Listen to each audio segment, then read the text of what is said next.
Hello, and welcome to this week's episode of The Hard Choice, Simple Steps for Showing Up. My name is Brad Draper. I am your host. I am grateful to be here with you today. Ripping off episodes back to back.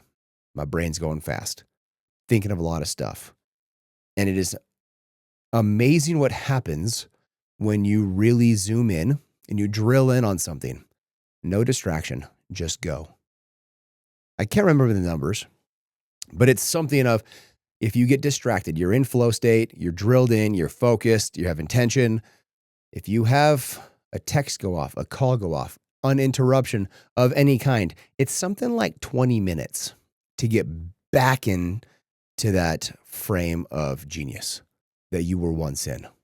So that 2-second text is actually a 20-minute delay. Interesting to think about, interesting to associate with, has nothing to do with what I want to talk about today. But it was a thought that I had, so somebody needed to hear it. So put your phones away when you're doing things. But what I wanted to get into today is a topic we can all relate to. It's a topic that you can implant in your life right now. But that comes by way of intention. It comes by way of thought, because your thoughts precede your actions and your actions precede your opportunities. And those opportunities precede your thoughts, and so on and so forth in a cyclical manner. Not only that, but where you focus, you find. I haven't said that one for a while, have I? But it truly is that case. Where you put your gaze, where you put your intention, and where you put your focus, that is what you're going to find. If you're looking for growth opportunities, you're looking for wins, you're looking for beauty and magic, you're going to see beauty, magic, wins, and growth.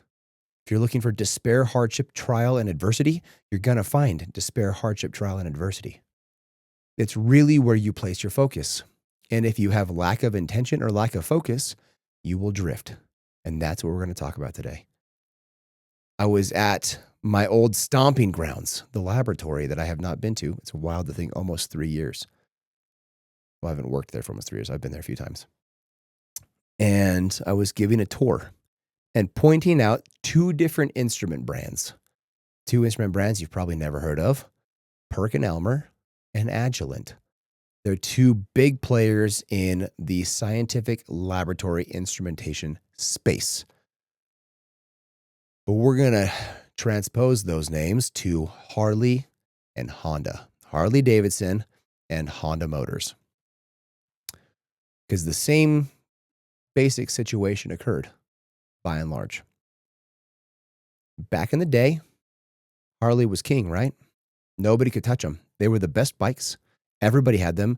You were cool if you had a Harley. If you didn't have a Harley, you weren't cool. And they just dominated everything. They had the most innovation, the best design, the best everything. And bike companies tried. They tried to come up and do their best to compete, only to ultimately fail. There were some bikes like Indians, for instance. Indians tried to compete for a long time. They actually went under, and then they got bought out. Now they're back. But they're totally different bikes than they were back then because now they're owned by a different parent company. But what I'm getting at is so many companies tried to compete with Harley. It didn't work because Harley was the king. They were the 1,000-pound gorilla. They were the elephant in the room. And everybody knew Harley. While Harley was doing the Harley thing through the 80s, 70s, into the 80s, there was a vehicle company that said, we want to kind of get into the motorcycle game. This company's name was Honda. And they released a bike. It totally sucked. It was horrible. They never really made bikes before. But they wanted to try their hand at it. Honda, as a parent company, has way more money than Harley-Davidson by a long shot. But they didn't have any people that really knew Hondas. But they had budget and they had young blood. They had young talent, whereas Harley was very much so older talent, older way of thinking, older way of styling, older way of everything. People kept buying Harleys. All the while, Honda innovated. They moved forward. They got young knowledge in. They got innovation in. They got new design in, new technology in. Started moving things forward. This is back in the day when everything was carbureted and air-cooled. And then things started transitioning. And into the 90s, Honda started actually having a name for itself. Kind of. Not really.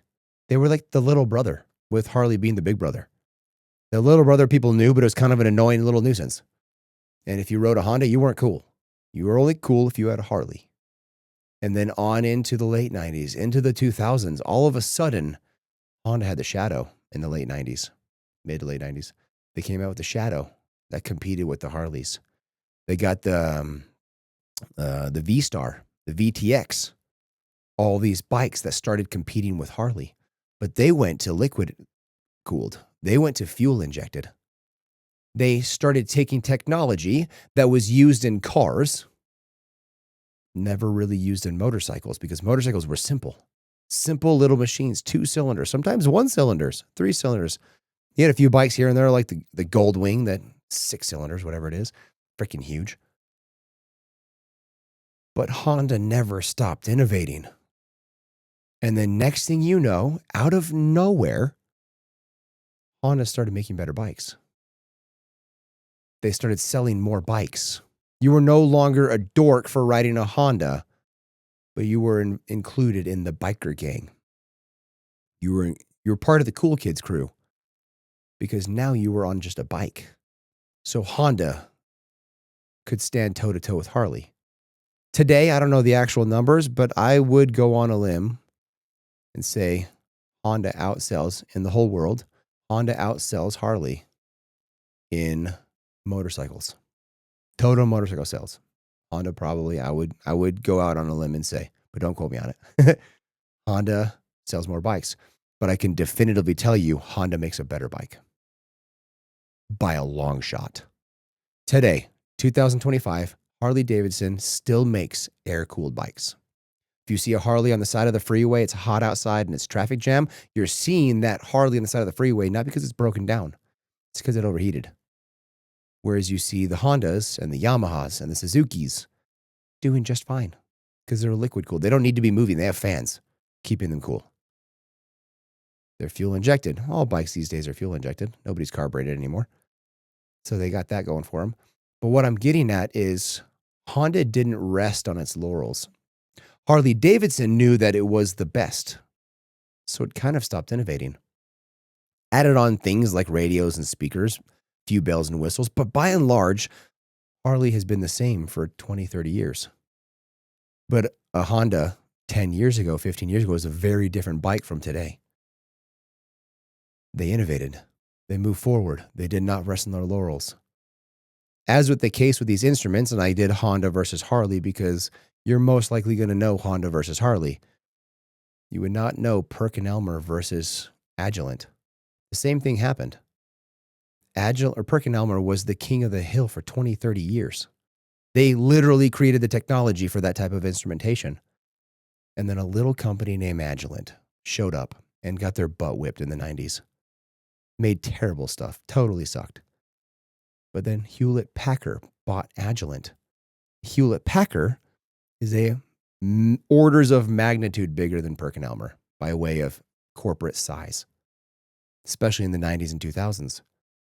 While Perkin Elmer rested on its laurels, making instrumentation that was really, really, really good and superior to everybody at the time, Agilent kept innovating. They kept bringing on more talent. They kept pushing the needle. And then they started being paired up side by side in the early 2010s, 2010, 2011, 2012. And then by 2018, 2019, Agilent, owned by HP still, is a far superior instrumentation company. Far superior instruments, far superior customer service, far superior experience, far superior everything. And because they'd been innovating for so long, and Perkin Elmer had not been innovating for 10, 20 years, all the innovators were gone. They just kept the cog in the wheel running. But Agilent was in the innovation phase. They were in the mode, in the zone. They didn't get distracted. And they blew past Perkin Elmer, just like Honda blew past Honda blew past Harley. Because they blew past him with so much momentum, it will be a very difficult and long time for Perkin Elmer to ever catch up to Agilent, if they ever do. That is how far Agilent swooped past Perkin Elmer. But here's the lesson in all of this. Are you resting on your laurels or are you innovating? Agilent gave extreme customer service, top-notch, best in class. Perkin Elmer's, they didn't. They sucked. They didn't respond and behave because they had no one to compete with, so they thought. How are you giving customer experience to those you interact with? That includes your family. That includes your friends, not just your business associates and business clients. You are selling all the time. I sell to my 3 and 5-year-old more than anybody else, I promise you, especially my 3-year-old. I sell to him constantly to get him to eat certain foods, do certain things, and stop hitting his brother. We are always selling. What is the customer experience from your customers? How are you behaving? And are you innovating, or are you letting others blow past you because you think you're tough stuff? I promise you there are people better than you. In everything you do, there's somebody better than you. And there are people out there that are better than you in everything you do. That one person's better than you because they don't stop. They read the books. They listen to the podcasts. They do the work. They do the exercise. They eat the food. They get the sleep. They do the innovating. They do the research. They do the market research. They do the product research. They know everything about where they're going and recognize they're only scratching the surface. Those people will blow by you unless you're one of those people. If you're one of the ones that doesn't stop learning, doesn't stop growing, doesn't get off the nutrition plan, doesn't get off the fitness plan, doesn't stop, you will blow past your competition. I promise you.